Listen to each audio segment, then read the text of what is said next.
Hello ವಿದ್ಯಾರ್ಥಿಗಳೇ, ಎಕ್ಸಾಮ್ಮೆಂಟ್ ಚಾನಲ್ಗೆ ನಿಮಗೆ ಸ್ವಾಗತ. ಸೊ ಇವತ್ತಿನ ವಿಡಿಯೋದಲ್ಲಿ ನಾವು ನೋಡ್ತಾ ಇರೋದು chapter 2 class 11th biology. So NCERT ಬಿಡಬೇಡಿ ಸೆಷನ್ಗೆ ಎಲ್ಲರಿಗೂ ಸ್ವಾಗತ ಕೋರ್ತಾ ಫಸ್ಟ್ ನಿಮಗೆ ಈ ಇಂಟ್ರಡಕ್ಷನ್ ಪಾರ್ಟ್ ನ ನೋಡೋಣ. ಬಯಾಲಜಿಕಲ್ ಕ್ಲಾಸಿಫಿಕೇಶನ್ ದಲ್ಲಿ since the dawn of civilisation there have been many attempts to classify living organisms. ನಾಗರಿಕತೆಯ ಉದಯದಿಂದಲೂ ಏನಾಗಿದೆ, ಜೀವಿಗಳನ್ನ ವರ್ಗೀಕರಿಸಲು ಅನೇಕ ಪ್ರಯತ್ನಗಳನ್ನ ಮಾಡ್ತಾ ಇದ್ದಾರೆ, ನಡೆದಿದೆ.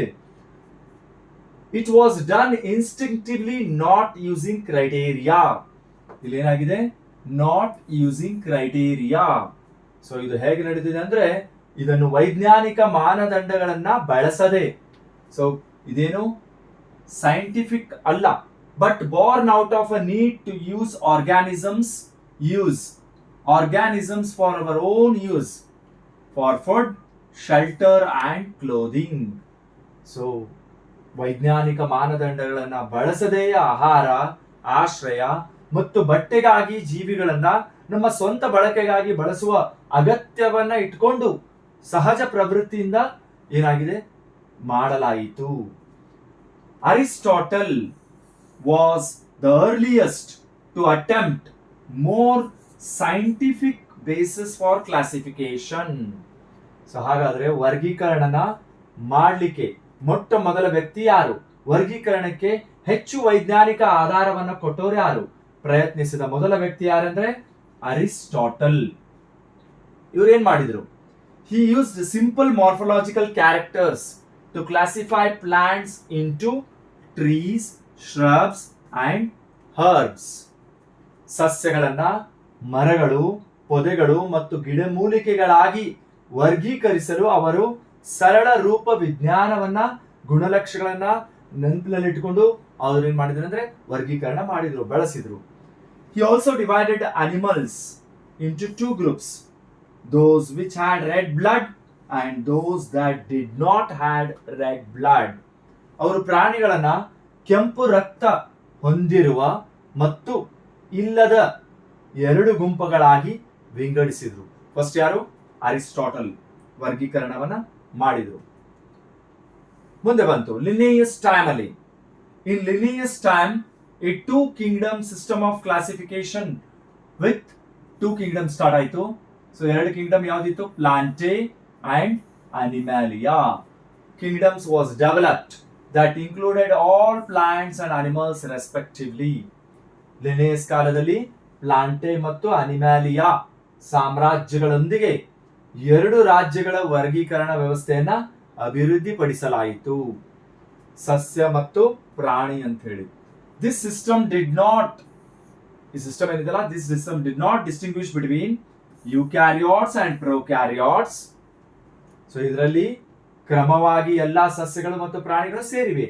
ಈ ವ್ಯವಸ್ಥೆಯಲ್ಲಿ ಏನೇನು ಇದ್ದಿದ್ದಿಲ್ಲ, ಯುಕ್ಯಾರಿಯಾಟ್ಗಳು ಮತ್ತು ಪ್ರೋಕ್ಯಾರಿಯಾಟ್ಗಳು ವಿಭಜನೆ ಆಗಿದ್ದಿಲ್ಲ. ಹಾಗೇನೆ ಯುಕ್ಯಾರಿಯಾಟ್ ಅಂಡ್ ಪ್ರೋಕ್ಯಾರಿಯಾಟ್, ಯುನಿಸೆಲ್ಯುಲರ್ ಮತ್ತು ಮಲ್ಟಿಸೆಲ್ಯುಲರ್, ಏಕಕೋಶೀಯ ಮತ್ತು ಬಹುಕೋಶೀಯ ಜೀವಿಗಳು, ಫೋಟೋಸಿಂಥೆಟಿಕ್, ನಾನ್ ಫೋಟೋಸಿಂಥೆಟಿಕ್ ಆರ್ಗಾನಿಸಮ್ಸ್, ಬಹುಕೋಶೀಯ ಜೀವಿಗಳು ಮತ್ತು ದ್ವಿತೀಯ ಸಂಶ್ಲೇಷಕ ಮತ್ತು ದ್ವಿತೀಯ ಸಂಶ್ಲೇಷಕವಲ್ಲದೆ ಇರುವಂತಹ ಜೀವಿಗಳ ನಡುವೆ ವ್ಯತ್ಯಾಸವನ್ನು ತೋರಿಸಲಿಲ್ಲ. ಹಾಗಾಗಿ ಬರೀ 2 ಏನ ಮಾಡಿದ್ರು, ರಾಜ್ಯಗಳನ್ನ ಮಾಡಿದ್ರು ಇವರು, ಒಂದು ಸಸ್ಯದ್ದು, ಇನ್ನೊಂದು ಪ್ರಾಣಿಗಳದು. ಸೊ ಹಾಗಾಗಿ ಇಲ್ಲಿ there were no distinction between eukaryotes and prokaryotes, unicellular and multicellular, photosynthetic and non-photosynthetic organisms. Classification of organisms into plants, animals was easily done and was easy to understand, but a large number of organisms did not fall into either category. So large number of organisms did not fall into either category. So ಇಲ್ಲಿ ಏನಾಯಿತು, ಮುಂದೆ ಜೀವಿಗಳು, ಸಸ್ಯಗಳು ಮತ್ತು ಪ್ರಾಣಿಗಳನ್ನಾಗಿ ವರ್ಗೀಕರಿಸುವುದು ಸುಲಭವಾಗಿತ್ತು ಮತ್ತು ಅರ್ಥ ಮಾಡಿಕೊಳ್ಳಲು ಸುಲಭವಾಗಿತ್ತು. ಆದರೆ ಹೆಚ್ಚಿನ ಸಂಖ್ಯೆಯ ಜೀವಿಗಳು 2 ವರ್ಗಗಳಿಗೆ ಸೇರಿರಲಿಲ್ಲ ಇಲ್ಲಿ. Hence, the 2 kingdom system of classification used for a long time was inadequate. ಅದಕ್ಕಾಗಿ ಏನಾಯಿತು, ದೀರ್ಘಕಾಲದವರೆಗೆ ಬಳಸಲಾಗುತ್ತಿದ್ದ 2 ರಾಜ್ಯಗಳ ವರ್ಗೀಕರಣವು ಅಸಮರ್ಪಕವೆಂದು ಕಂಡು ಬಂದಿದೆ. 2 ಕಿಂಗ್ಡಮ್ ಸಿಸ್ಟಮ್ ಆಫ್ ಕ್ಲಾಸಿಫಿಕೇಶನ್ ನಾವು ಅಸಮರ್ಪಕ ಎಂದು ತಿಳ್ಕೊಂಡ್ವಿ. 2 kingdom system of classification was found to be inadequate. So ಇದು ಅಲ್ದೇನೆ ಮತ್ತೆ ಏನ್ ಬೇಕಾಗಿತ್ತು? ಬಿಸೈಡ್ಸ್ ಗ್ರಾಸ್ ಮಾರ್ಫಾಲಜಿ ಅಲ್ದೇನೆ, ಇದಲ್ಲದೆ ಸ್ಥೂಲ ರೂಪ ವಿಜ್ಞಾನವು ಅಲ್ಲದೇನೆ, so there was felt for including other characteristics, ಬೇರೆ ಕ್ಯಾರೆಕ್ಟರಿಸ್ಟಿಕ್ಸ್ ತಗೋಬೇಕಾಗಿತ್ತು. ಏನೇನು? ಸೆಲ್ ಸ್ಟ್ರಕ್ಚರ್, ಅದಕ್ಕೇನಂತೀವಿ ನಾವು? ಜೀವಕೋಶ ರಚನೆ. ನೇಚರ್ ಆಫ್ ಸೆಲ್ ವಾಲ್, ಅದು ಸೆಲ್ಲಿನ ಗೋಡೆಯ ಸ್ವರೂಪ. ಮೋಡ್ ಆಫ್ ನ್ಯೂಟ್ರಿಷನ್, ಪೋಷಣೆಯ ವಿಧಾನ. ಹ್ಯಾಬಿಟ್ಯಾಟ್, ಆವಾಸ ಸ್ಥಾನ. ಮೆಥಡ್ಸ್ ಆಫ್ ರಿಪ್ರೊಡಕ್ಷನ್, ಸಂತಾನೋತ್ಪತ್ತಿಯ ವಿಧಾನಗಳ ಮೇಲೆ. ಎವಲ್ಯೂಷನರಿ ರಿಲೇಶನ್ಶಿಪ್ಸ್, ವಿಕಾಸನೀಯ ಸಂಬಂಧಗಳ ಇತ್ಯಾದಿಗಳಂತಹ ಗುಣಲಕ್ಷಣಗಳನ್ನ ಸೇರಿರುವ ಅಗತ್ಯವನ್ನ ಸಹ ಅನುಭವಿಸಲಾಯಿತು. So classification systems for the living organisms have hence undergone several changes over the time. So ಎಲ್ಲಾ ವಿಭಿನ್ನ ವ್ಯವಸ್ಥೆಗಳ ಸಸ್ಯ ಮತ್ತು ಪ್ರಾಣಿ ಸಾಮ್ರಾಜ್ಯಗಳು ಸ್ಥಿರವಾಗಿದ್ದರೂ ಈ ಸಾಮ್ರಾಜ್ಯಗಳಲ್ಲಿ ಯಾವ ಗುಂಪು ಜೀವಿಗಳು ಸೇರುವ ಎಂಬುದರ ತಿಳುವಳಿಕೆ ಬದಲಾಗುತ್ತಿದೆ. ಸೊ ಹೆನ್ಸ್ ದೋ plant and animal kingdoms have been a constant.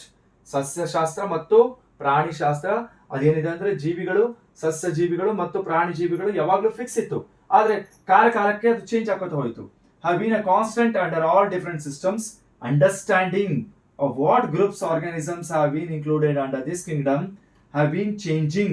The number and nature of other kingdoms have also been understood differently by different scientists over the time. So ಇತರ ಸಾಮ್ರಾಜ್ಯಗಳ ಸಂಖ್ಯೆ ಮತ್ತು ಸ್ವರೂಪವನ್ನ ಕಾಲನಾಂತರದಲ್ಲಿ ಏನಾಯ್ತು? ವಿಭಿನ್ನ ವಿಜ್ಞಾನಿಗಳು ವಿಭಿನ್ನವಾಗಿ ಅರ್ಥ ಮಾಡಿಕೊಂಡಿದ್ದಾರೆ. ಸೊ ಇವತ್ತು ಈ ವಿಡಿಯೋದಲ್ಲಿ ಇಷ್ಟು ಎರಡು ಪ್ಯಾರಾಗ್ರಾಫ್ ನ ಕಂಪ್ಲೀಟ್ ಮಾಡಿದ್ದೇವೆ. ಮುಂದಿನ ವಿಡಿಯೋದಲ್ಲಿ ಮತ್ತು ಇದರ ಕಂಟಿನ್ಯೂ ವಿಡಿಯೋ ಬರುತ್ತೆ. ಸೊ ಸಬ್ಸ್ಕ್ರೈಬ್, ಲೈಕ್, ಶೇರ್ ಮಾಡಿ ನಿಮ್ ಫ್ರೆಂಡ್ಸ್ ಗಳಿಗೆ. ಯಾರಾದ್ರೂ ಬಹಳ ಡಿಫಿಕಲ್ಟ್ ಅನಿಸ್ತಾ ಇದೆ ಸೈನ್ಸ್ ಅಂದ್ರೆ, ಅದ್ರಾಗ ಪರ್ಟಿಕ್ಯುಲರ್ಲಿ ಬಯಾಲಜಿ ಅಂದ್ರೆ ಈ ವಿಡಿಯೋಗಳನ್ನ ಒಂದ್ಸತಿ ನೋಡ್ಲಿಕ್ಕೆ ಹೇಳ್ರಿ. ಅವಾಗ ಸರಳವಾಗಿ ವಿಜ್ಞಾನವನ್ನ, ಜೀವಶಾಸ್ತ್ರವನ್ನ ಆರಾಮಾಗಿ ಅರ್ಥ ಮಾಡ್ಕೊಳ್ಬಹುದು. ಧನ್ಯವಾದಗಳು.